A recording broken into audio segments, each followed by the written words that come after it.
Hi everybody, this is Kilghard, and today I'll be talking to you about the choice of troops and the different stats, abilities, and what to bring in a fight against what. First off, you have three kind of troops, three buildings that produce each different troops. You have the barracks, then later on you open up the training grounds, and you finish up with the mercenary camp. You click on either of those three and you get the same screen. Training, army camp, and if that building is upgradable, the upgrade. So with the barracks, I can train those 5 troops. With the mercenary camp, those 5 troops. This one's still unlocked. And the training ground, those 5 troops. As I am quite advanced in the research tree, I have pretty much everything, so we can make a good comparison. One interesting fact, if you want to go deeper, is to use the wiki. So you click on this button, wiki here, which I have already opened, and a bit down you have units. If you go there, it explains everything about the different units, the different upgrade available, how to use the different statistics, what they mean, how they work, more detail about all of them, the fighting abilities, what they mean, different the race, what's open with for each race, and so on. And you see statistics for all upgrades of each units. So here the Sword Dancer at the first upgrades become Sword Dancer Troop, increase in damage and hit points of abilities, and Sword Acrobats being the third here. So quite useful to compare different troops and different levels. What we're gonna do here is check the army camp, and most of all the information windows on each troops will give again detailed information about that specific troops. So you have light melee units, barracks, training grounds, mercenary camp, light range, mages, AV melee, and AV range units. This one has open, but it's not unlocked yet, so you can't see it. Barracks troops, as a rule of thumb, are equalizer. They are usually strong, equally strong against all different kind of troops. Coming back, light melee unit are strong against light range and mages. Light range are strong against mages and AV melee. Mages are strong against AV melee, AV range. AV melee are strong against AV range and light melee units, while AV range are strong against light melee units and light range units. As I was saying, Barracks troop tends to be equally strong against both type, as they gain stars. Here, their stats increase and their ability sometimes appear or get strengthened.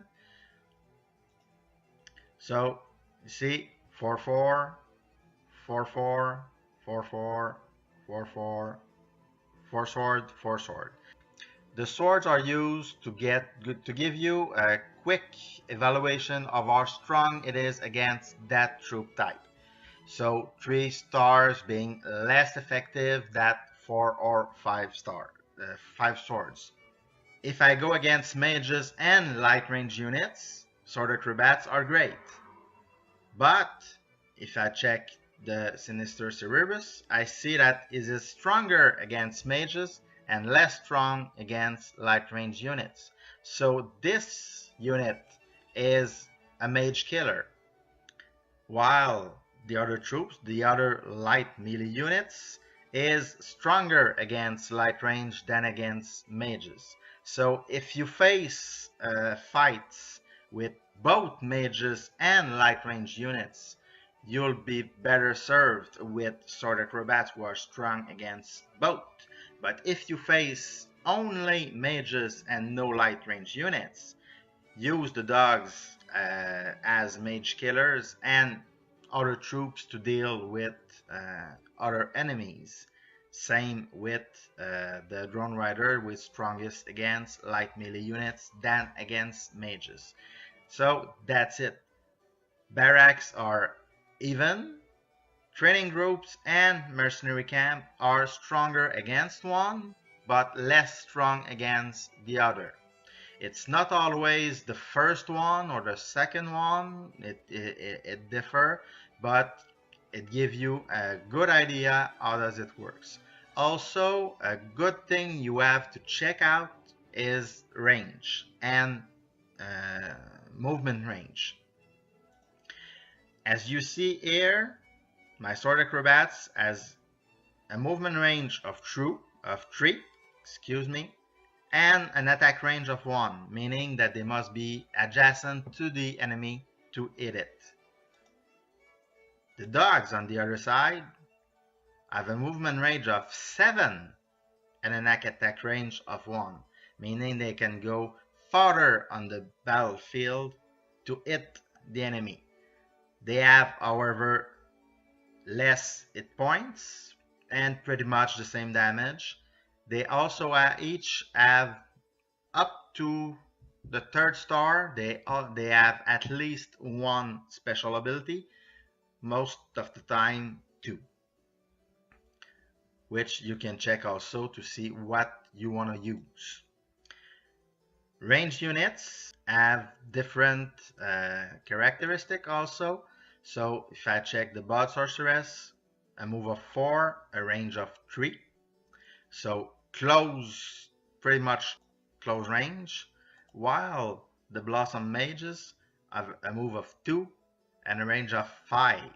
So they can hit enemies much farther, and unless are in danger of being caught up by very few units who must have at least 4 moves to catch them. So when you go against your troops, always check the strength of your units, the star system, and check if you have to use them against 1 or 2 different enemy troops, enemy types. And if that case, you can choose to go with specialized units or balanced units, whatever suits your need. So that's a quick way to understand what troops to bring in a fight. Also, when you get into fighting, be it tournament or fights in the provinces, before the fights, you always have the option to check things out. As you select your fight, you see what enemies you will be facing, what it's strong against. So hit your fight button. You can compare the strength and weakness of each of the enemy troops with what you're bringing forth. Barrack troops, training ground troops, and mercenary camp troops. So unless you have at least 1 unit selected with the plus sign here, the fight screen is gray and cannot be used. So you can check everything you want in details and come back, and you just can press the X button and go back. When you are ready, you select your troops, and then you can go into the fight. So that's a quick review of fighting choices and selecting the best troops for the fight using elf characteristics. Also, one thing you want to see is selecting. When you select, make a good look at the abilities of your troops if you have them. And in this case, example, the sword acrobat have an opponent attack reduction of 30%, while the dogs have an opponent defense reduction, meaning that each hits after the first will inflict more damage. So by choosing between an defensive ability and an offensive ability, you can go with playing a defensive game or an offensive game also. That's pretty much covers the choice of units. So if you have any question, feel free to post any comments in the forum. It will be my pleasure to help. That's it, folks. See you next time.